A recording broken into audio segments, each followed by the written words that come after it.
Bueno, pues ya estamos por aquí otra vez en Getafe Despierta y como os habíamos anunciado, hoy tenemos una entrevista creo que muy interesante con alguien que se va a convertir además en breve y con la frecuencia que podamos, que su disponibilidad de tiempo le permita, en un colaborador de este programa, con el cual charlaremos pues con un tema que, como sabéis, pues nos preocupa y nos interesa mucho, y creemos que durante los próximos años debería ser fundamental a todos los niveles, incluso a nivel local también. Nos acompaña en el estudio hoy para charlar sobre medio ambiente Jesús Marco Gamero Rus, doctor en análisis social de la Universidad Carlos III, experto en cambio climático, autor de la Guía Climática 2015 de las elecciones municipales, y que, como os decía, se va a convertir más adelante en nuestro colaborador habitual, con el cual vamos a charlar, pues sobre todo esos temas de medio ambiente que creo que tanto a tanta gente interesan. Para empezar, muy buenos días, Jesús. Buenos días, gracias por invitarme, José Luis. No, gracias a ti por estar aquí con nosotros y por poder compartir con nosotros tus conocimientos sobre este tema que hoy es, como yo decía, tan importante y que afecta, y que muchas veces en este mundo en el que lo mediático, sobre todo, lo estábamos hablando hace un poquito de la tertulia, afecta tanto, pero que muchas veces se intenta... A ver cómo lo digo. Se intenta minusvalorar con eso de llamarlo verde, ecología y no sé qué, como si solo afectara a 4 plantas y a 2 animalitos, cuando estamos hablando de nuestra vida, vamos a hablar de cosas que nos afectan a nuestra vida cotidiana, diaria, y que afectan directamente a muchas personas. Pues sí, yo creo que esto va, hay por ahí alguna frase, ¿no?, que habla de que va de lo global a lo local, ¿no? Piensa global, actúa local, ¿no? Y esa es la dirección, ¿no? Entender que el sistema terrestre, ¿no?, por hablar así en general, ¿no?, es un sistema finito donde que toda acción que haga el ser humano sobre el mismo pues nos va a repercutir de un modo u otro en un tiempo determinado o indeterminado. Y claro, el comienzo del trabajo parte de los hábitos individuales, ¿no?, y de lo que se puede hacer en las ciudades, en los pueblos y en los entornos urbanos en general. A partir de ahí yo creo que sí que hay mucho para hablar, ¿no? Y podemos tocar diferentes ámbitos, desde lo internacional. Por ejemplo, ahora viene la conferencia del clima a finales de noviembre en París, ¿no?, que va a ser muy importante, eso dicen. A lo local, ¿no?, en los municipios. Podemos hablar también de la crisis de los refugiados esta que tenemos, ¿no?, y el conflicto de Siria, por ejemplo, que eso podemos charlar un poco sobre la base, ¿no?, del conflicto en Siria, ¿no? ¿Por qué hubo un conflicto en Siria y cuáles son las razones medioambientales, o también de las elecciones generales que tenemos próximamente, ¿no? Y también de cómo van a abordar los partidos políticos en sus programas electorales estos temas. Como veis, los temas son muy amplios, porque al final, lo que yo os decía, es decir, son temas que son todos muy transversales y que todos acaban afectándonos. Si te parece, no sé, ¿por dónde te apetece que comenzamos? No sé, yo creo que podemos empezar a hablar un poquito sobre la situación a nivel internacional, ¿verdad? En el ámbito internacional... Empecemos de lo global a lo local. Sí, de lo global a lo local, ¿no? Creo que podemos empezar así, ¿no? Me parece perfecto. Y en ese sentido, me gusta, por lo menos, podemos abordar en qué consiste el sistema actual, ¿no? Cómo se articulan las políticas de cambio climático en el contexto internacional. A partir de las conferencias de partes, que es lo que se va a celebrar en París en las próximas semanas y que ya va por el número 21. Yo ahí tengo una crítica, ¿no?, y creo que es una crítica bastante extendida entre los activistas y entre las organizaciones que trabajan en estos temas.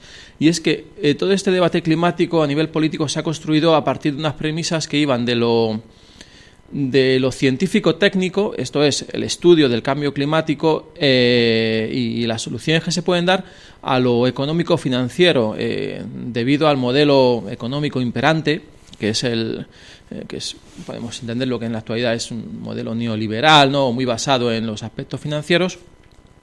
Cómo este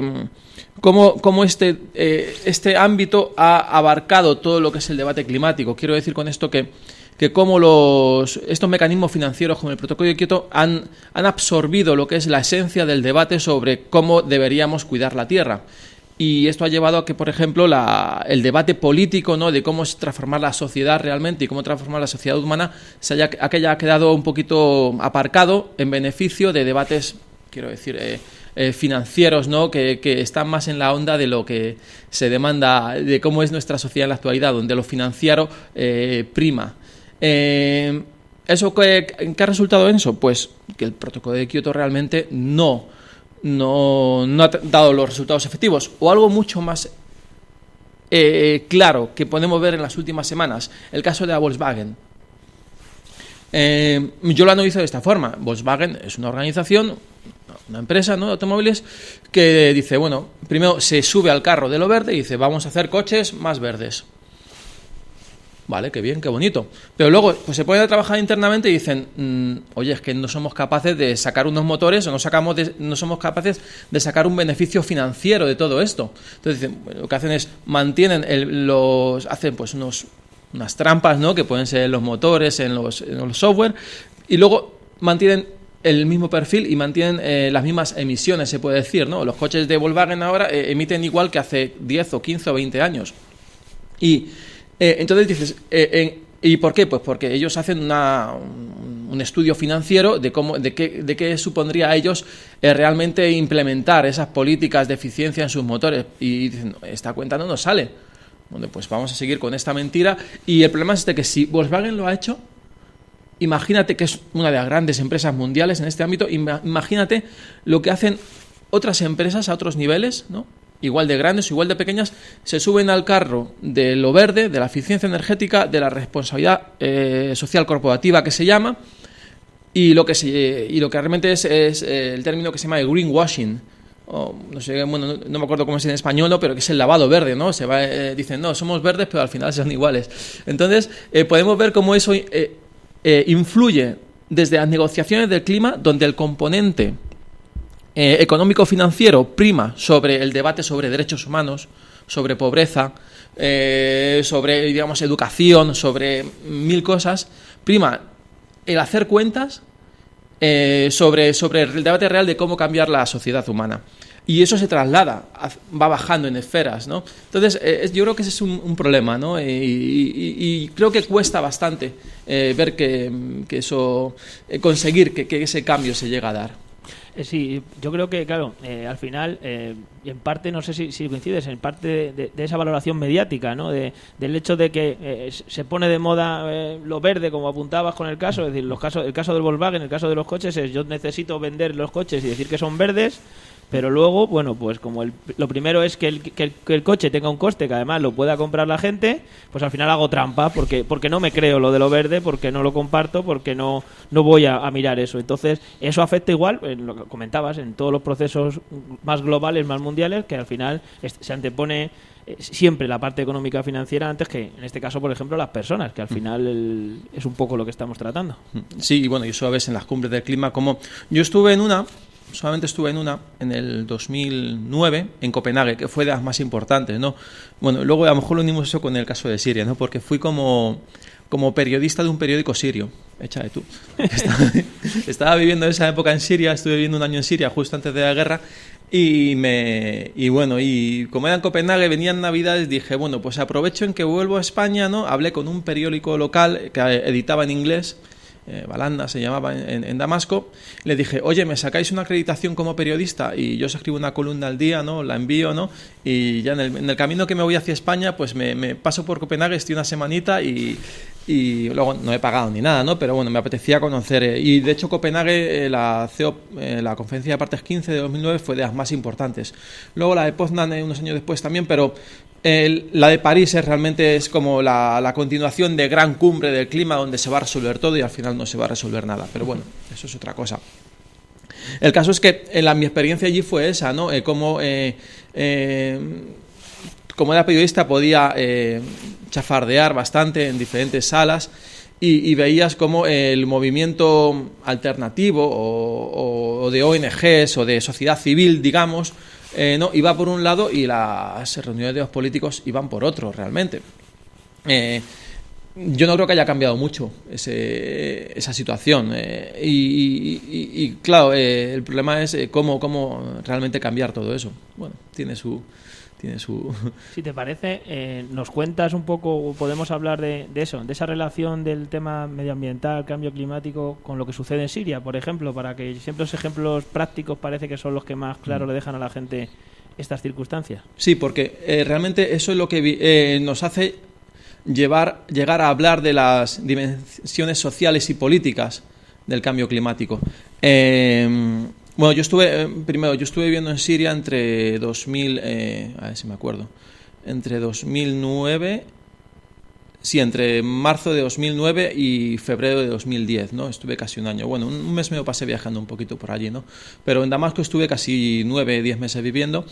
Y lo que ocurría allí era, cuando llegué, pues y fue, de hecho, en mi tesis doctoral trata sobre el cambio climático y las migraciones, ¿no? Yo, a partir del estudio del cambio climático y las migraciones, lo que hago es expongo una serie de respuestas que se articulan a partir de las políticas sociales, cómo las políticas sociales, cómo las políticas de protección social pueden responder al aumento de las migraciones debido al cambio climático o cómo pueden acompañar esas migraciones, ¿no? Cómo pueden ser, pues, un elemento de protector de las personas, ¿no? El caso es que allí fui consciente, yo también no tenía determinado mi tema de tesis, pero fui consciente de una situación que había en el país, desde 2006-2005 hasta 2008-2009, que es cuando estaba yo allí. Hablaban de que una sequía de 4 años había asolado la parte noroeste del país, la parte de Hasaken, la abadía que se llama.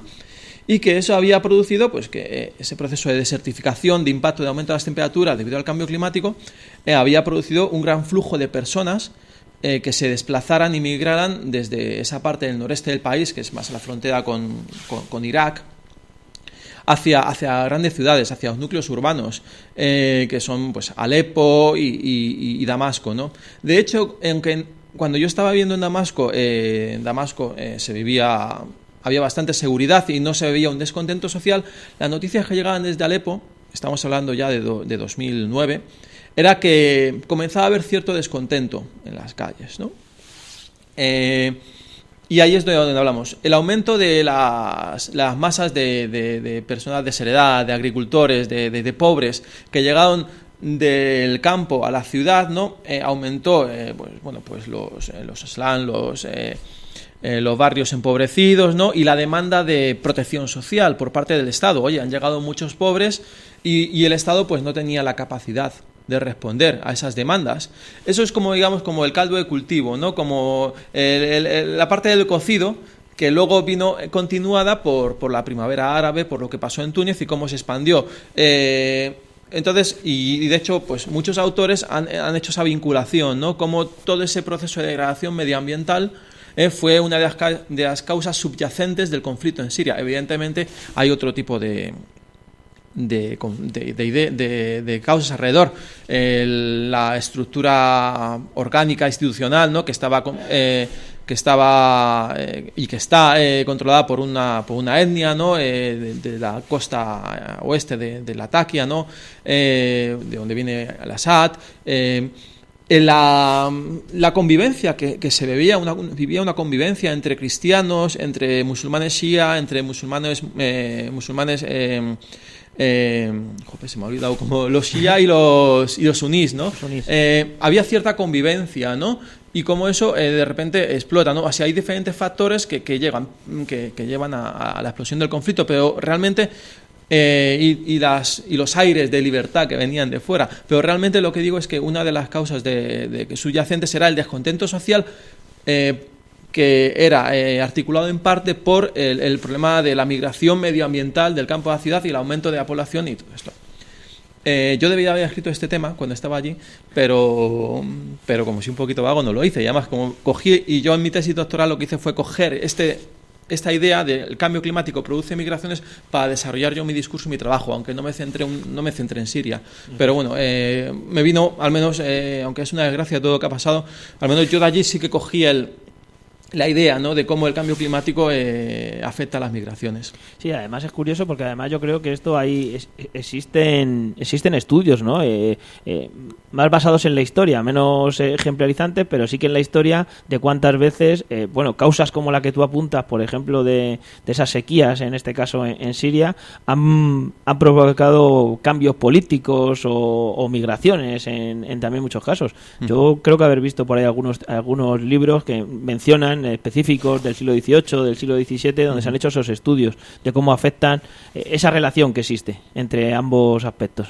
Sí, bueno, lo que quería recordar ahora, me estoy acordando de un libro de un autor americano que se llama Jared Diamond, que se llama Colapso, porque unas sociedades perviven y otras desaparecen, y es en la que hace un estudio histórico de cómo los factores medioambientales han afectado a las sociedades es un libro que tuvo mucho éxito y bueno, claro, yo lo he leído, ¿no? Y lo tengo en casa, es uno de los que tengo en casa, y habla de eso, ¿no? Y como casos que les pones el de la isla de Pascua, hablar así en general, ¿no? Sí. Como la isla de Pascua, ¿no?, todos conocidos por los Moai, por como la competencia que hubo entre los nativos de la isla por construir el Moai cada vez más grande, llevó a que para transportar esas grandes figuras de piedra necesitaban troncos de árboles para desplazar esos grandes tótems de piedra.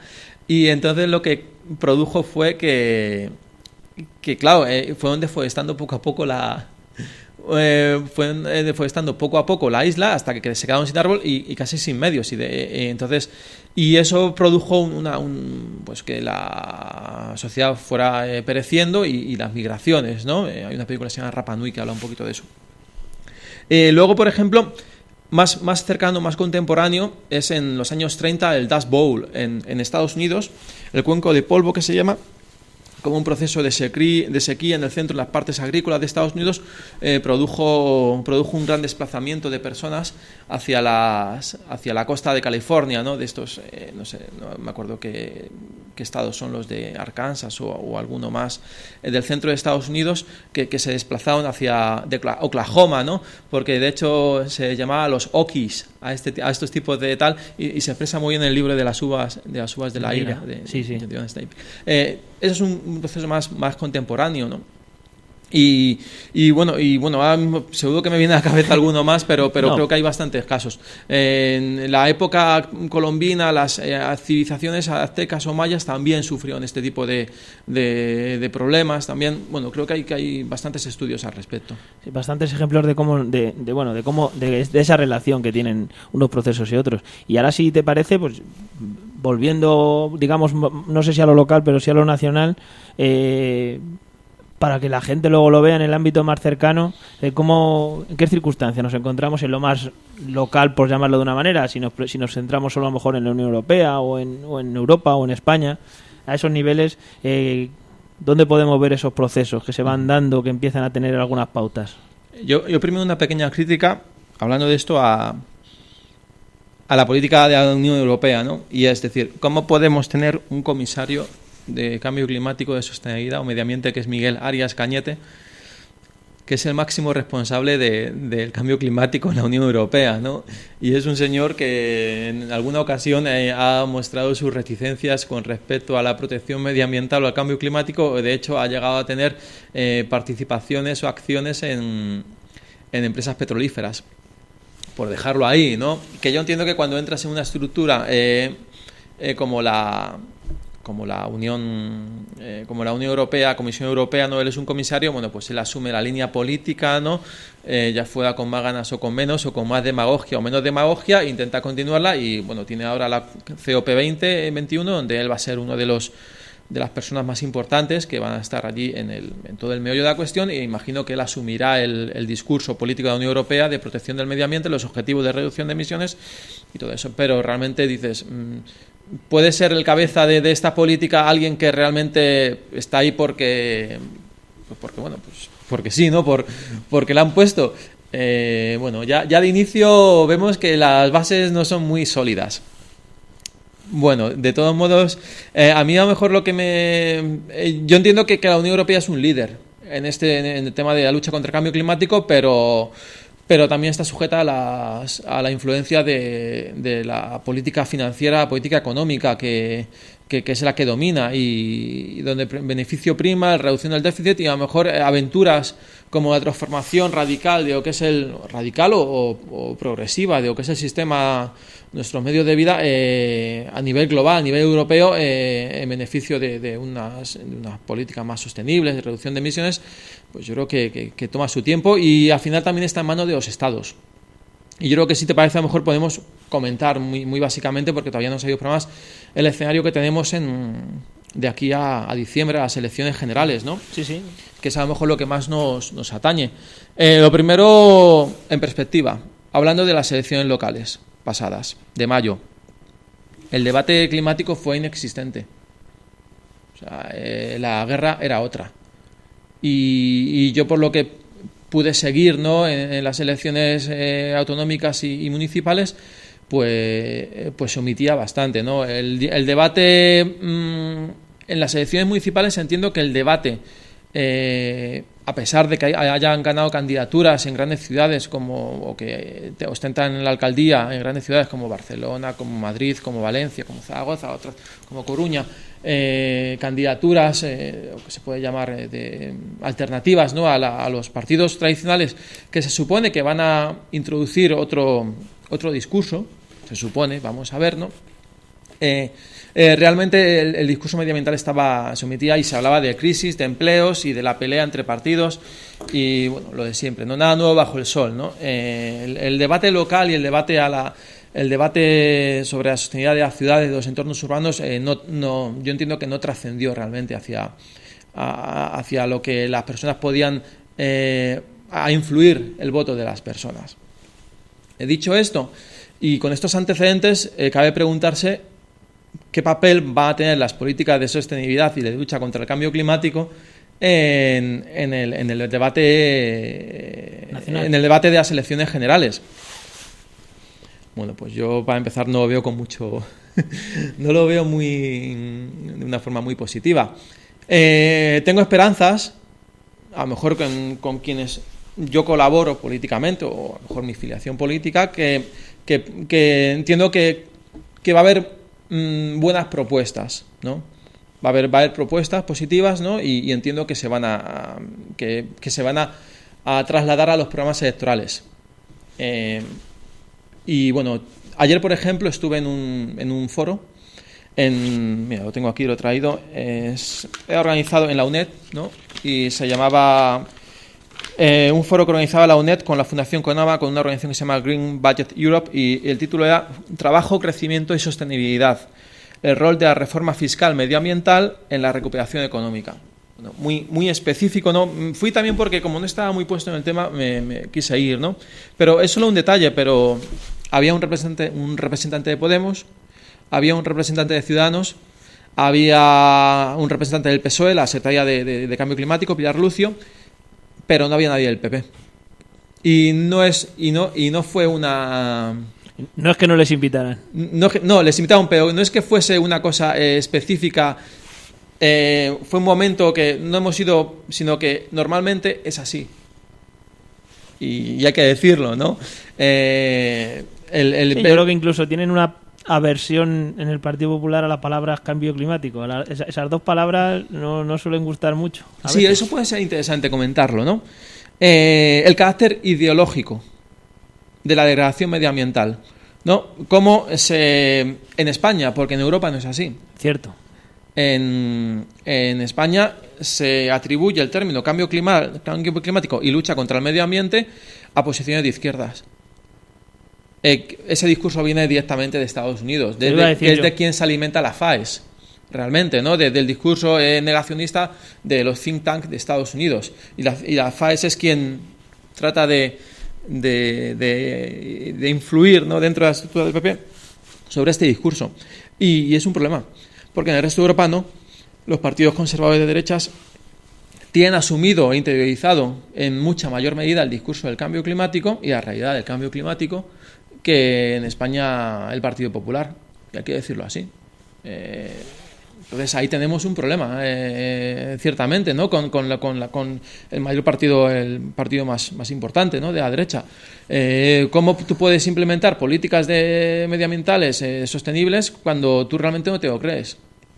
Además, muchas de esas políticas medioambientales vienen designadas, como estábamos comentando antes, por la Unión Europea, porque es uno de los ámbitos que sí competenciales, digamos que tiene un poco más de peso la Unión Europea. En esos tramos competenciales entre Estado-nación y la entidad supranacional, sí que la Unión Europea sí tiene esas competencias, cuando incluso haya gobiernos, como está pasando estos años de atrás, aunque ahora parece que está cambiando, de mayoría conservadora, que sí se deciden esas políticas, luego que tú las tengas que aplicar en tu país cuando no te las crees. Claro, ese es el problema. Ahí yo creo que tienen un papel importante los nuevos partidos. Y también la ruptura.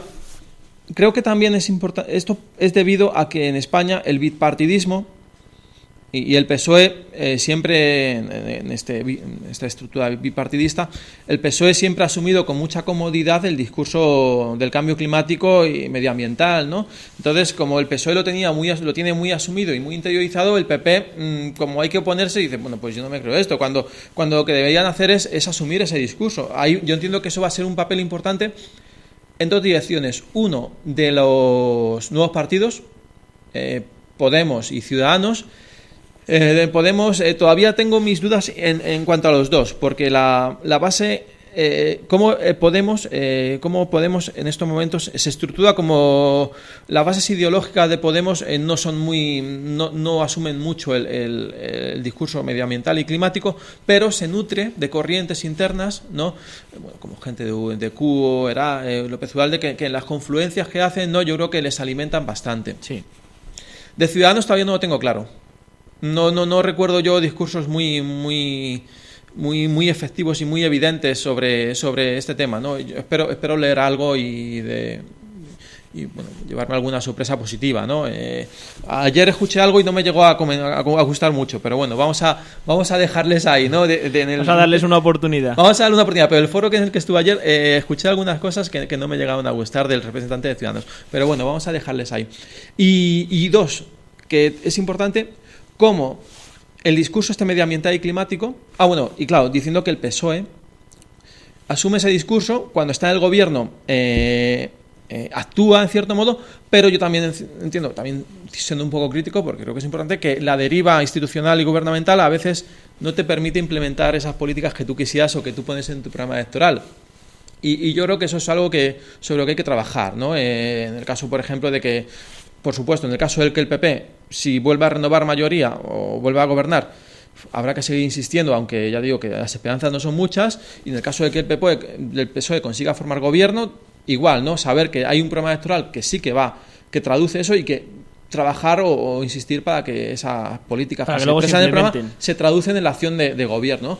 Y dos, en el ámbito local, cómo todo este discurso podemos encontrar que en los nuevos gobiernos, cuando hablo de Valencia, de Barcelona, de Madrid, dado que estos gobiernos de Carmena, en Valencia, Colau y otros, ellos tienen su pata medioambiental, climática muy definida, y si van a ser un ejemplo, ya tenéis un ayuntamiento, tenéis un gobierno, todo vuestro discurso medioambiental, climático, alternativo, diferente al del PSOE, bueno, puede estar muy coordinado.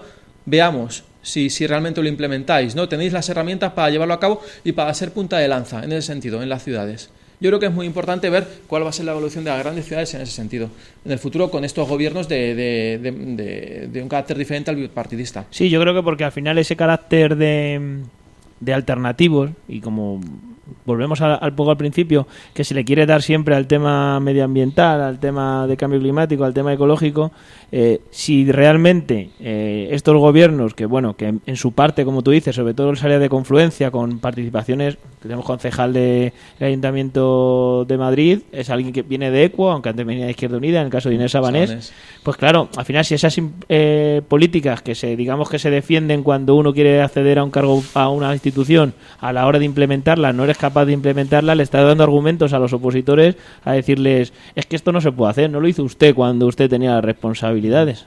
Sí, totalmente de acuerdo. Al final, sí, es que son ejemplos muy claros, ¿no? En muchos municipios de grandes ciudades, como te digo, tienen la cartera de medio ambiente, tienen la capacidad de ser autónomos en desarrollar la política, tienes el campo abierto, más allá de restricciones con el tema del impuesto al sol y autoconsumo, ¿no? Que es algo por lo que hay que luchar y que también tienen que ser las grandes ciudades quienes se pongan frente al Ministerio de Industria para la derogación de esta ley que no tiene ningún sentido en un país como España. Bueno, no tiene ningún sentido en ningún país, sí. Pero mucho menos en España. Pero menos en uno que tiene tanto sol. Por eso es un sinsentido, pero bueno, esto es... Bueno, Jesús, pues yo si quieres lo dejamos aquí para la semana que viene. Continuamos. Hemos estado 30 minutos yo creo que charlando con temas muy interesantes, que yo creo que eso, y yo creo que ya a partir de la semana que viene ya iremos fijando. Sí, se nos ha quedado el tema a lo mejor un poquito más local de Getafe, ¿no? Claro, por eso. Yo creo que... Pero bueno, ya iremos trabajándolo.